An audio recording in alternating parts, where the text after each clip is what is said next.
ಅಥ ಶ್ರೀ ವಿಜಯದಾಸರು ವಿರಚಿತ ಶ್ರೀ ವಾದಿರಾಜತೀರ್ಥರ ಸುಳಾರು. ಮಾಧವನಂಗ್ರಿ ನಿತ್ಯ ಮೋದದಲ್ಲಿ ಭಜಿಪ ಸಾಧು ಸನ್ಮುನಿವರಿಯ ಸಮ್ಮೋದ ತೀರ್ಥರ ಪಾದ ಸಾದರದಿಂದ ಭಜಿಸಿ ಮೇದಿನಿಗೆ ಭಾರವಾದ ಮಾಯಾವಾದಿಗಳ ಗೆದ್ದೆ. ವಾದಿರಾಜರ ಮಹಿಮೆ ವರ್ಣಿಸಲವಲ್ಲ, ಮಾಧವ ವೇದ ವೇದ್ಯ ವಿಜಯ ವಿಠಲ ತಾನು ಆಧಾರದಿಂದವರ ಭುಜದಿ ಹಯವಕ್ರನಾಗಿ ಪಾದವನ್ನು ಇಟ್ಟು ಸ್ವಾಧುವಾದ ಕಡಲಿ ಹೂರಣವನು ಉಂಡ. ಶ್ರೀಧರನ ಮಹಿಮೆ ಸಾಧು ಜನರು ಕೇಳಿ, ಕಡಲಲ್ಲಿ ಪವಡಿಸಿದ ಒಡೆಯತ ಪೊಡವಿಯಲಿ ಮೃಡನುತ ಗೋವಿಂದ ಜಡದಿ ಹರಿವಾಣದಲ್ಲಿ ಕಡಲಿ ಸಕ್ಕರೆ ಬೆರೆಸಿ ಲಡ್ಡಿಗೆಯ ಮಾಡಿದ ಸಡಗರದ ಭಕ್ಷ ಪಾಯಸ ಘೃತ ನೀಡೆ. ಒಡೆಯನು ಬ್ರಹ್ಮಾದಿ ಪರಿವಾರ ಸಹಿತುಂಡು ಕಡಗೋಲೋನೇನು ಪಿಡಿದುಡುಪಿಲಿ ನಿಂತ ಉಡು ರಾಜ ಮುಖ ನಮ್ಮ ವಿಜಯ ವಿಠಲನು. ಬೆಡಗು ಕಾರ್ಯವನು ನಡೆಸಿದ ಬಗೆ ಕೇಳಿ, ತಾಮಸ ಗುಣವುಳ್ಳ ಪಾಮರ ಜನರಿಗೆ ಈ ಮಹಿಮೆ ದೊರಕುವುದೇ ಸ್ವಾಮಿ ಸಿಲುಕುವನೆ. ಕಾಮಿಸಿ ಕೋಟಿ ವರುಷ ನಾಮ ನುಡಿಯೇ ಪರಂಧಾಮ ದೊರೆಯದು ಭೂಮಿಯೊಳಗಿದ್ದ.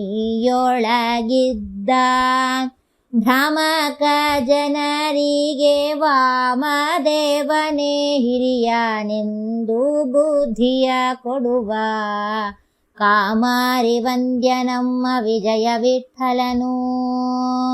ಸಾಮಾನ್ಯ ಜನರಿಗೆ ದೊರಕುವನು ಕೇಳಿ.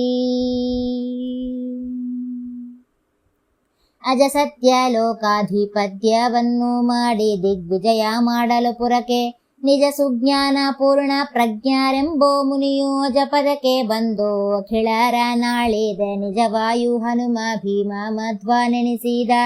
ವಿಜಯ ಸಾರಥಿ ಪಾದ ರಜತ ಮಹಿಮೆಯಿಂದ ಗಜವೈರಿ ಭಂಜನ ವಿಜಯ ವಿಠಲನ್ನ ಭಜನೆಯ ಗೈಯುತ್ತ ಬಹುಕಾಲದಿ ರುಜುಗಣ ಪಂಕ್ತಿಯೊಳಗೆ ಕುಳಿತ ನಿಜ ನಿರ್ಮಲ ಸುಜ್ಞಾನ ಧ್ಯಾನದಿಂದ ಜ್ಞಾನ ಪಕ್ವವಾದ ಮಾನವುಲ್ಲ ಸುಜನ ಶಿರೋಮಣಿ ವಾದಿರಾಜನೂತ.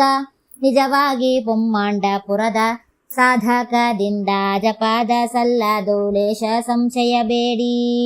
ನಿಜ ನಿಜ ನಿಜವೆಂದು ನಿತ್ಯದಿ ಕೊಂಡಾಡಿ ಮನಶುದ್ಧರಾಗಿ ಮಾಧವನಂಗ್ರಿಯನು ದಿನ ದಿನದಲ್ಲಿ ನಂಬಿಕೊಂಡಿಪ್ಪರೆ.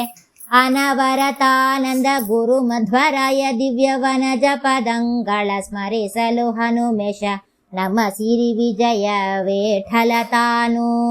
ಮುನಿವಾದಿರಾಜರು ಸಾಮಾನ್ಯರೆಂತೆಂದು ಎಣಿಸಿದವರನು ಘನವಾಗಿ ಶಿಕ್ಷಿಪ ಇನತನು ಜೋದ್ಭವ ಗೋಪದಿಂದಿ. ಕಾರಣ ಮಹಿಮೆಯನು ಕೊಂಡಾಡಿಯನು ದಿನ ಸುಜನರು. ಮೋದ ತೀರ್ಥರ ಮಾತ ಸೇನಾಧಿಪತಿಯಾದ ವಾದಿರಾಜ ಮುನಿಯು ವಿಜಯ ವಿಠಲನ ದಾಸ. ಮೋದ ತೀರ್ಥರ ಮಾತ ಸೇನಾಧಿಪತಿಯಾದ ವಾದಿರಾಜ ಮುನಿಯು ವಿಜಯ ವಿಠಲನ ದಾಸ.